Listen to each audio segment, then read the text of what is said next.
আসসালামু আলাইকুম। সুপ্রিয় মৎস্য চাষিগণ, আপনাদের জন্য সুখবর।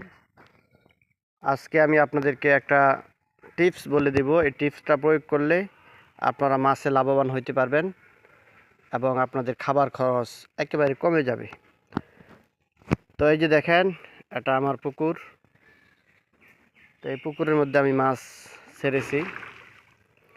বিশেষ করে আপনারা যারা মাছ চাষ করেন তারা এই পদ্ধতিটা অবলম্বন করবেন। খাবার খরচ বাঁচাতে আপনারা এই পদ্ধতিটা ফলো করবেন।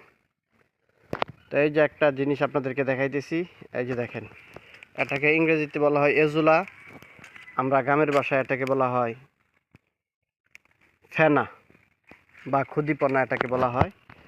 এই জিনিসটা পুকুরে মাছে খুব খায়।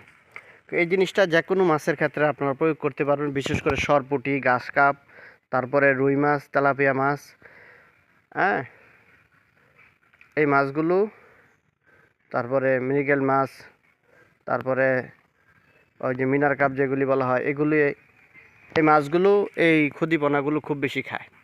তো পাশাপাশি যে জিনিসটা আমি আপনাদেরকে বলতে চাই সেটা হলো, আপনারা যারা পাঙ্গাস মাছের চাষ করেন, পাঙ্গাস মাছ, এই পাঙ্গাস মাছটা এই ক্ষুদিপনাটা খুব বেশি খায়, ফেনাটা খুব বেশি খায়। আপনারা নিজেরা দিলেই বুঝতে পারবেন। সারা পুকুর ভরে যদি আপনি দেন, দেখবেন পরের দিন এগুলো একবারে সাফ হয়ে যাবে, শেষ হয়ে যাবে। ঠিক আছে, এই যে আমি দিয়েছি দেখেন, এটার মধ্যে পাঙ্গাস মাছ ছাড়া হয়েছে, পাঙ্গাস মাছ। তো দেখেন এগুলো কি সুন্দরভাবে খাইতেছে। 2 বস্তা আজকে আমি সকালবেলা দিয়েছিলাম, কালকে সকালবেলা দেখবো এগুলি শেষ, একবারে পুকুর সাদা হয়ে যাবে, মাছ সবগুলো খেয়ে ফেলবে। দেখেন কত সুন্দর করে খাইতেছে।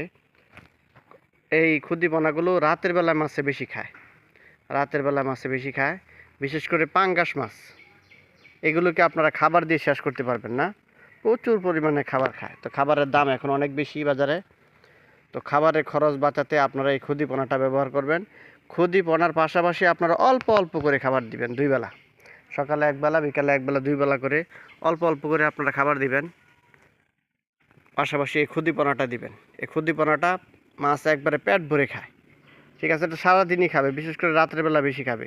তো এই জিনিসটা আপনারা খাওয়াবেন, আপনারা মাছে লাভবান হইতে পারবেন।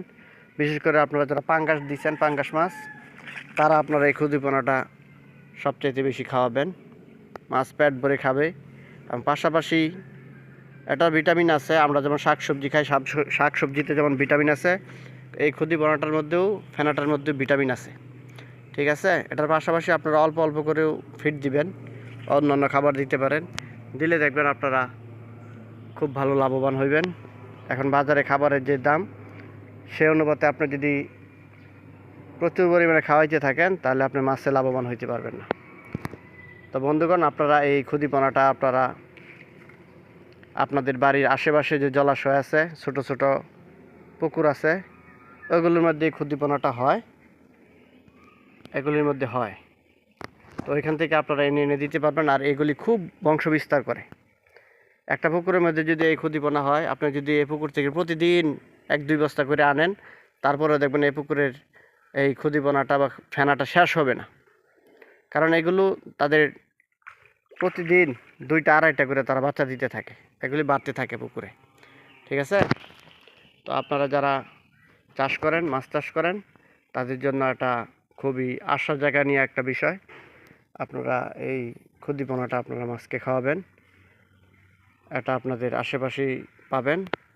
যারা আপনারা এই ক্ষুদিপনাটা দূর দূরান্ত থেকে নিতে চান, অল্প কিছু নিয়ে আপনাদের চৌবাচ্চায় বা জলাশয়ে আপনারা ছাড়তে পারেন। যারা নিতে চান তারা আমার কাছ থেকেও নিতে পারেন এই ক্ষুদিপনাটা। ঠিক আছে, এটা কুরিয়ারে বাংলাদেশে যে কোনো জায়গায় নিতে পারবেন। তো বন্ধুগণ, চ্যানেলটা সাবস্ক্রাইব করে রাখবেন, চ্যানেলের পাশেই থাকবেন।